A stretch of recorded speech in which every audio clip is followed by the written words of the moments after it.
এই যে ইন্দ্রিয় আমাদের দেহের মধ্যে আছে মা, 11টা ইন্দ্রিয়, 5টি হচ্ছে কর্মেন্দ্রিয় আর 5টি হচ্ছে জ্ঞানেন্দ্রিয়, 5 এ 5 এ 10, আর একটা হচ্ছে মন। এই হলো 11।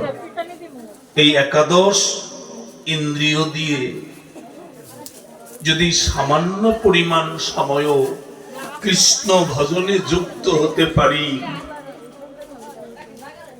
তবেই তো আমাদের এই মানব জনম, মানব দেহ পাওয়ার সার্থকতা হবে।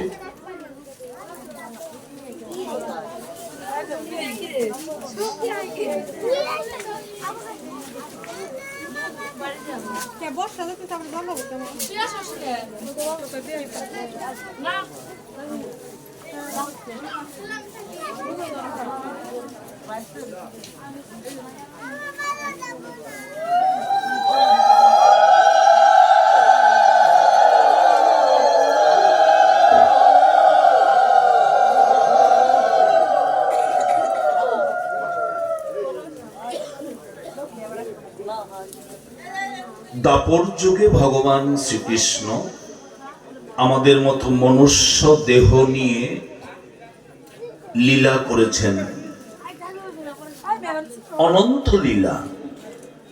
প্রত্যেকটা লীলাই করেছেন ভগবান আমাদের শিক্ষা নেবার জন্য, ভাগবত থেকে জ্ঞান নেওয়ার জন্য, ভাগবত থেকে ভজন সাধনের পদ্ধতি জানার জন্য।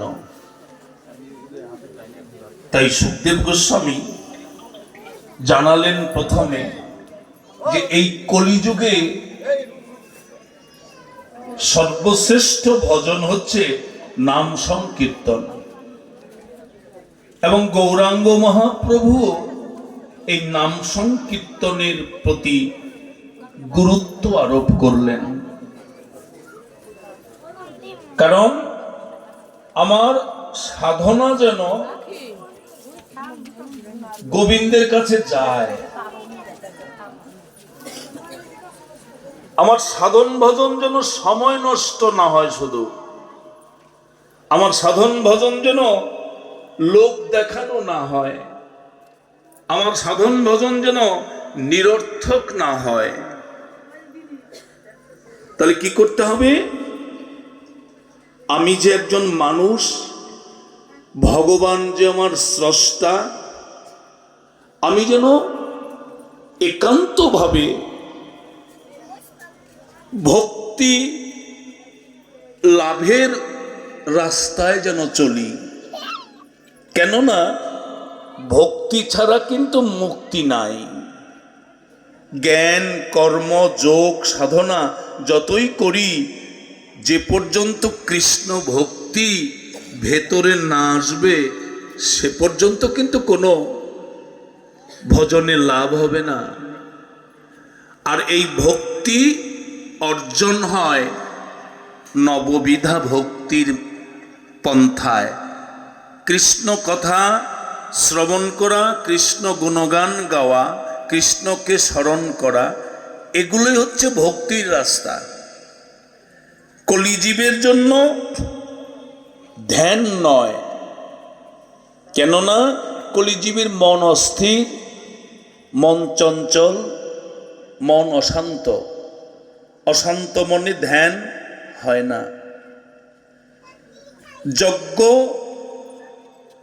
যজ্ঞ কলিজীবের জন্য প্রযোজ্য নয়, কেননা যজ্ঞ করতে হলে উপাচার সংগ্রহ করতে হয়, কলিজীব তাও পারবে না।